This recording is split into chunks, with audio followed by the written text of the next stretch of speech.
He said last time we did it was 2018, and it was bad. So even the front got all done, all the screen, all the tree debris that was hanging up in here.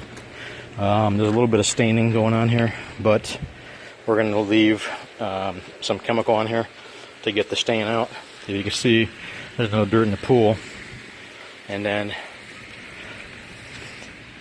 it's looking pretty good now, but there's some staining that was going on here, so that's what we have to do to get the stains out. So take all the furniture up so it doesn't get any chemical on the furniture.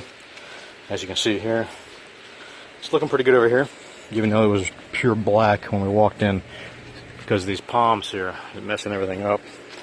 So it was looking pretty bad, but now it's looking pretty good. It was looking kind of like this right here. So, but you already know, call a pro and get it done right the first time, guys.